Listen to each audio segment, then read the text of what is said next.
Olá, bem-vindo ao meu canal. Você pode me chamar de preguiça. E vocês pediram, então eu vou fazer o vídeo.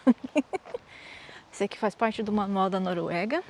Eu vou chamar de Manual da Noruega porque por falta de um outro nome mais criativo.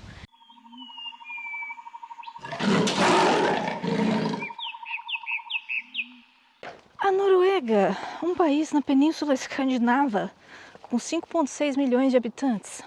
Diz o Google que 80% dos moradores da Noruega possuem casa própria ou moram em famílias, né, que moram na casa dos pais, que tem casa própria.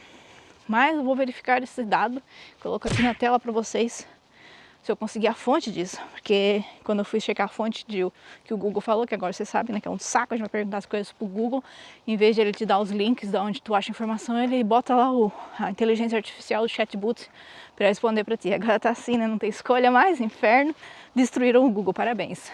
Parabéns, Alphabet, vocês conseguiram foder com a única coisa que funcionava na internet, meus parabéns. Na tela, os dados corretos do SSB, que é o site de estatística oficial da Noruega. Então, primeiramente, deixa eu falar para vocês sobre a situação de aluguel de uma casa, que eu vou deixar um link aqui pro blog com mais especificações a respeito de detalhes, mais explicadinho. Mas eu vou dizer para vocês que o preço varia, né? Claro. Tem um site que é o site de estatísticas, Bureau de Estatísticas Central da Noruega. Eu traduzi de trás para frente, desculpa. Tá assim, de trás pra frente no norueguês, assim como no inglês. E naquele site eu vou botar aqui na tela para vocês umas fotos, um screenshot, e eu vou deixar o link no link do blog também, sobre valores gerais de mensal de aluguel e valores de anuais por metro quadrado. Então o valor geral da Noruega tá quase 9.000 coroas, uma casa com um cômodo só. E eu não sei se esse cômodo inclui banheiro ou não, ou se banheiro é outro cômodo já separado. Só que por municipalidade, acho que é a tradução correta, Fylke, a gente mora na região de Akerhus, que mudou de nome recentemente, antes era Viking. E aqui, uma residência com 2 cômodos nem tem, com um cômodo só, porque um cômodo é muito pequenininho, então assim, é coisinha bem miúda, apertada, caixinha de sapato no centro de Oslo, regiões mais metropolitanas. E aqui na municipalidade que eu moro de Akerhus, é 12.500 coroas por mês. Uma residência, né, com 2 cômodos, mínimo. E vocês sabem quanto que eu pago no apartamento que a gente aluga? Nosso apartamento tem 5 cômodos. Era o que estava anunciado. Eles não contaram o banheiro, não contaram a redícula. Tem 2 redículas. Uma é para um lavatório de máquina de lavar, que é um luxo, não tem muito aqui na Noruega, separada, tudo geralmente dentro da cozinha. Então, nosso apartamento tem 5 cômodos e a gente paga muito barato. A gente sabe que é barato por causa desse site de estatísticas, que o 2 cômodos é 12.000 coroas aqui na nossa região. A gente paga 12.000 coroas por uma casa inteira. Não é casa, né? É um primeiro piso, vamos falar assim. Tecnicamente é um apartamento porão, porque está um pouquinho abaixo do solo, do nível do solo. Só que tá em cima de um morro e não tá tão abaixo. Então a gente ainda tem a vista para Fjord de Oslo, que eu vivo mostrando aqui para vocês, na minha janela. Então assim, né?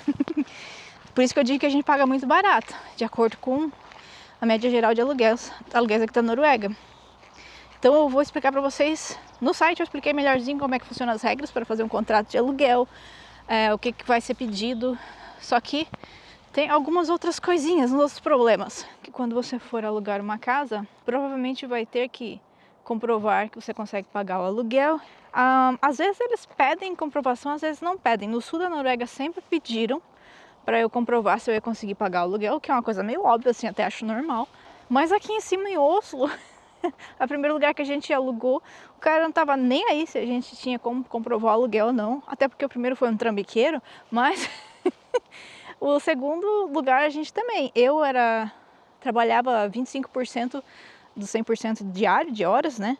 25% das horas diárias. O meu namorado na época estava desempregado e eles não chiaram nem reclamaram. Porque eles sabem que se a gente não conseguisse dinheiro, o governo ia pagar de qualquer forma. mais no sul do país, ou em outros lugares mais afastados e mais conservadores, se você me entende o que eu quis dizer, Cinturão Cristão em Kristiansand até Bergen, ou Ålesund, que também é outra cidadezinha bem conservadora nesse sentido. Vocês sabem que conservadores geralmente são racistas e preconceituosos, né? Porque se eles precisam pedir perdão na igreja, para Deus perdoar as merdas que eles fazem, que faz merda pra caralho, né? Então, racismo é uma dessas. Então, se você é imigrante, que acabou de chegar aqui, seja lá qual for a situação, você não é nativo, aí eles podem simplesmente negar alugar uma casa pelo simples motivo que sim. Quando eu e meu namorado fomos mudar para Kristiansand sozinhos, nós fomos alugar uma casa nós dois, nós visitamos mais de 20 casas na cidade inteirinha e eles só deixaram a gente alugar uma casa.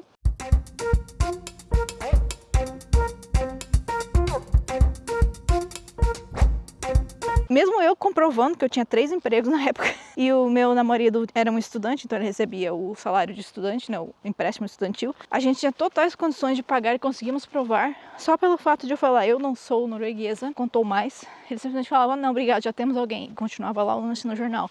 Mentiam. Não, eles podem fazer isso, tá? Eles podem ser preconceituosos e decidir que não vão te alugar uma casa pelo motivo de que não. Então, tem isso daí, né, de preconceito. E tem um outro problema que você tem que saber as regras, por isso que eu vou deixar um link para um site oficial do governo que é sobre como funciona contratos de locação de aluguéis de qualquer residência. Tem um ponto muito importante lá que se chama depósito, que é um calção que você vai dar de 3 meses de aluguel adiantado, mais o primeiro aluguel, tá? Então são 4 aluguéis que você geralmente vai pagar no primeiro mês que você se mudou para dentro de um imóvel. E esse calção, ele legalmente é proibido de você transferir esse dinheiro diretamente para a conta da pessoa que está te alugando a casa. Tem que ser feita uma conta no banco no nome do locatário, da pessoa que está te alugando, só que é uma conta especificamente para depósitos. Isso é um conhecimento nacional, mas quando você não mora aqui, você não sabe que isso existe. Quando saí, eu já estava morando aqui 7 anos, quando eu saí de um relacionamento, fui morar sozinha em Kristiansand, o cara me enrolou. Ele trabalhava alugando e vendendo casas, era a profissão dele, obviamente ele sabia disso. E aí, como eu só aluguei um quarto da casa, ele fez um contratinho furreba. E no contrato tinha todas aquelas coisas lá que precisa ter no contrato básico, de eu preciso avisar 3 meses antes, eu preciso pagar esse tanto, o contrato é válido desse tanto até esse tanto. E eu queria fazer só 6 meses de contrato, e ele, não, vamos fazer de 1 ano, não sei o quê. Mas eu falei assim, mas tá, e quanto que vai ficar o calção? Como é que funciona? Daí ele, transfere pra minha conta, é só um quarto. Ele mentiu pra mim. Aí o que aconteceu, né? Quando eu cumpri todas as regras e avisei que eu ia sair certinho, 2 meses antes era o nosso contrato, e eu avisei pra ele, ele não me devolveu o dinheiro de depósito. Esse dinheiro tem que ser devolvido pra você. Então esse que é o perigo, se você não sabe, porque quando é feita uma conta no banco no nome do locatário, sim, mas feito especificamente para o depósito, você pode receber esse dinheiro, você deve receber esse dinheiro de volta se você não quebrou nada, se você não atrasou os aluguéis, tá tudo certo, você cumpriu todas as regras do contrato, então você pode e deve receber esse dinheiro de volta. E tem um monte de gente que tenta passar a perna nas pessoas alugando desse jeito. Às vezes eu já escutei desculpas tipo, você quebrou o fogão da casa. Na verdade era velho e simplesmente a pessoa estava usando e um dia ia quebrar, né? Que nem aconteceu com a nossa máquina de lavar esse mês retrasado. Quebrou, deu 1 semana, o nosso locatário já trocou e arrumou tudinho, tá? Deu 3 dias, na verdade. Já tinha uma máquina nova instalada de novo na cozinha, ele não cobrou nada. Ele falou, a máquina era velha. Eu tô impressionado que ainda estava funcionando. Se ele fosse um trambiqueiro, ele podia falar assim, vocês quebraram a máquina, agora não vão receber o dinheiro de depósito de volta. Mas ele não é trambiqueiro, porque ele cobra o valor de um apartamento de 100 metros quadrados pra gente. O valor de um de 2 quartos, né? Então eles não são assim, zoiudo, sabe? Eles são muito gente fina mesmo. Você tem que tomar cuidado com isso. Não deixem te passar a perna se eles estão pedindo um depósito calção. Às vezes a pessoa não tá pedindo, aí realmente, né? Tanto faz como tanto fez. Mas se eles estão pedindo um depósito calção, tem que ser feito desse jeito. Feito de outra forma é ilegal. E quando você aceita de forma ilegal, você não vai receber esse dinheiro de volta, a menos que você processe a pessoa na justiça, aí você tem que pagar o advogado do teu bolso. É uma novela que vai acabar saindo mais caro do que se você deixasse esse dinheiro pro cara. Agora vamos falar sobre os preços para comprar uma casa. Então, sobre casas próprias, O preço ultimamente tá ridículo por causa de uma coisinha que, assim, chamado crise imobiliária, que afeta toda a população da Europa e Escandinávia, vamos falar assim. Não se esqueça que aqui também é um país capitalista, né? Então não interessa essas pessoas se a Noruega tem mais moradores proprietários de casas do que gente alugando. Então os preços são ridículos, ridiculamente caros, altos. Tem pouquíssimas regras para controlar o preço abusivo de imóveis. Tem algumas regras ultrapassadas, que eu diria. Por exemplo, não tão ultrapassadas, que é tipo proteção ecológica. Se você for comprar uma fazenda, tem certas regras. Você não pode dividir a fazenda em propriedades menores. Mesmo as regras que a gente tem com um terreno para comprar na floresta amazônica. Você não pode desmatar tantos por cento. Tem que deixar um tantos por cento de terreno. Só que aí não tem essa regra de você não pode picar o terreno em pedacinhos menores. Aí eles compram um terrenão, desmatam só o permitido, aí divide o terreno em dois, aí desmatam mais o permitido na outra parte e aí desmata tudo, né? Então, assim, tem essas brechas na lei brasileira, por isso que o desmatamento da floresta é tão grande no Brasil, que só ficou pior com o Bolsonaro, né? Gente, o Bolsonaro falou que na gestão dele o desmatamento caiu para 0% em algumas partes do Pantanal. É porque não tinha mais o que desmatar, tá? Não é algo para ficar orgulhoso. Quantos por cento de zero floresta que desmatou? Zero? Não é uma coisa para ficar orgulhoso. Ele botou, na gestão dele, na verdade, aconteceu esse horror de desmatou tudo em alguns lugares. Mas não é isso que eu tô falando, estou falando dos preços de casas na Noruega. Tem umas regras aqui assim, que você tem que prestar atenção. Você tem que prestar atenção quando for comprar um terreno, se aquele terreno pode construir, que aqueles não são proibidos de te vender um terreno que é inútil. Eles podem vender e você não for atrás de procurar. Se não podia, tinham certos bloqueios e o terreno só é teu, então não pode fazer nada com ele. Não é legal, pode fazer. Tem certas casas que não é muito comum, mas tem. Você comprou o imóvel, que são áreas de... não são cidades, são áreas de fazenda, que eles vão te botar regras no imóvel que tu comprou. Tu é dono da casa, do terreno, e tu não pode pintar de outra cor, ou tu não pode ter mais que 2 pessoas morando no lugar. Tipo, a casa é tua, o terreno é teu.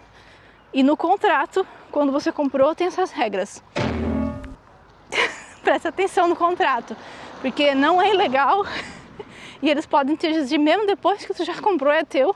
Tu não pode usar do jeito que quiser. Então preste atenção em certas regrinhas assim, na hora de comprar. Eu posso botar aqui na tela também uma tabelinha de preços, né? Comparados nacional e por municipalidade. Mas o que o pessoal faz muito e reclama muito aqui é do preço quando você vai financiar no banco. Eu vou deixar também no blog um link explicando passo a passo de como é uma compra de uma propriedade. Você pode comprar casa própria, onde você é dono da casa e do terreno, ou você pode fazer um consórcio, onde você é dono do apartamento, por exemplo, mas não do terreno do prédio, né? Que é quando você vive em condomínios, ou apartamento é sempre assim. Por exemplo, você tem que pagar condomínio. Você pode mudar o layout do apartamento, pode vender, pode alugar, pode fazer tudo isso como se fosse proprietário. Tem acordos também de apartamentos que você, por exemplo, tem uma amiga minha que mora em um apartamento e no acordo o apartamento é deles e eles têm que usar a internet que é acordada com todo mundo. Então ela não pode instalar a internet dela própria.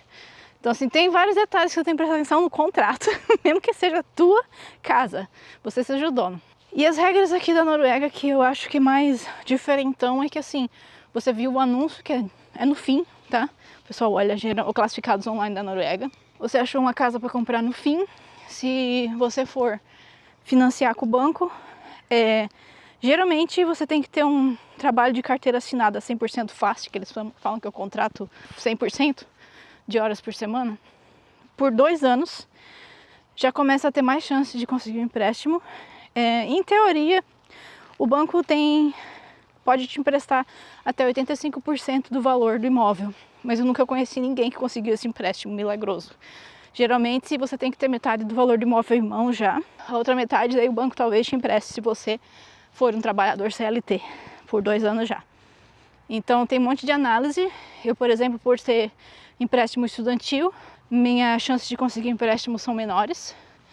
Eles basicamente não vão emprestar para quem precisa de empréstimo, eles vão emprestar só se tem certeza que você vai devolver o dinheiro. E para ter certeza, né, é quase tipo, não preciso de empréstimo. Não interessa como você vai pagar essa casa, com empréstimo ou sem empréstimo. A Noruega é um dos poucos países na Europa e Escandinávia que ainda não tem um ban em estrangeiro comprando propriedades aqui. Então o que acontece, né? Uma pessoa pode comprar uma cidade inteira se eles tiverem dinheiro, e tem gente que tem dinheiro. Tem restrições se você quiser fazer um empréstimo no banco, né? Você vai passar pelo mesmo critério que todo norueguês passa, mas pode comprar se você não tem dinheiro. Então, realmente não tem casa quem é pobre, né? E outra coisa diferentona que eu ia falar, que eu quase esqueci, é que aqui na Noruega, tipo, você vai ver o preço inicial no jornal, e aquele não é o preço final. É o preço que você vai pagar. Vai ser tipo um leilão e vai ter mais gente oferecendo um valor acima do seu. Quem oferecer mais, leva. E aí tem regras, né? Tipo, minha oferta é válida até 2 da tarde desse dia. E aí a pessoa vai oferecer, vai aceitar, vai rejeitar, ou vai falar para esperar um pouco. Um monte de regrinha que tá tudo explicado lá no blog. Mas, tipo, você quando compra uma casa aqui na Noruega, é um leilão. Então nunca é certo, tá? Será que eu vou conseguir pagar? Então quando você vai ver um preço lá, 5 milhões de coroas, o imóvel, pode esperar que vai para 6 até 7 às vezes. Porque 5 milhões é o preço inicial. Aí as pessoas vão começar a dar lances em cima daquilo. Então assim, tem mais essa. Então essas são as regras para você alugar uma casa, quanto custa mais ou menos. Maiores informações no link da descrição do vídeo para o blog que eu fiz a respeito disso, de moradia na Noruega. Para comprar, as regras também estão lá no blog. Você não precisa ser norueguês para comprar, mas você precisa ser norueguês ou ter algum tipo de permissão que gera um número de identidade para alugar uma casa. Tem gente que aluga sendo que vem para cá só com um contrato de trabalho ou como visto de estudante? Tem. Aí você vai resolver com um responsável por você, a universidade ou o teu empregador. Aí eles vão te explicar como é que você vai alugar uma casa se você não é norueguês, não tem número de identidade para assinar um contrato. Aí é com eles, beleza? E o problema que todo lugar que é capitalista tem, né, é que 80% das pessoas vão falar assim, grossamente, possuem a casa própria. Então beleza, porque só 20% das pessoas vão alugar, então o aluguel deve ser barato, né? Não. Não. Vocês sabem como o capitalismo funciona? Não tem muita gente para alugar, mas eles botam um preço alto e se ninguém consegue pagar, fica vazio. As pessoas vão morar na rua porque não tem dinheiro para alugar a casa básica, ou vão morar em caixa de sapato porque não tem dinheiro para alugar um apartamento maior com criança, cachorro, gato. Vão morar numa caixa de sapato porque não tem dinheiro, sendo que tem apartamentos maiores que seriam mais apropriados para essas famílias, só que custam mais caro, então vazio. E vai ficar vazio até que alguém tenha dinheiro para pagar. Eles não estão nem aí. O fato de que muitas pessoas possuem casa própria, na verdade, faz o valor do imóvel de aluguel ficar mais caro ainda, porque eles não precisam alugar aquilo ali para sobreviver, para comprar a casa deles. Estão alugando só para fazer dinheiro. E se não vai fazer dinheiro, eles preferem deixar vazio. Igualzinho no resto do mundo. Tem um monte, em São Paulo, acho que tem mais casa vazia do que morador de rua para alugar. Aqui também sofremos do mesmo problema porque estamos sobre o mesmo sistema econômico, capitalismo. Nunca se esqueça que para o capitalismo funcionar, o pobre precisa existir. A pessoa desesperada para trabalhar por dinheiro de merreca precisa existir, senão o capitalismo não funciona. Então, precisa de morador de rua para ter casa para alugar no capitalismo. Precisa ter gente desesperada para alugar uma casa, não tem dinheiro para comprar a própria, para poder alugar as casas, senão não aluga. E não aluga e não faz dinheiro. Eles não estão nem aí aqui na Noruega porque eles não precisam disso para viver. Então, tem tudo isso, né? Por isso que não é barato.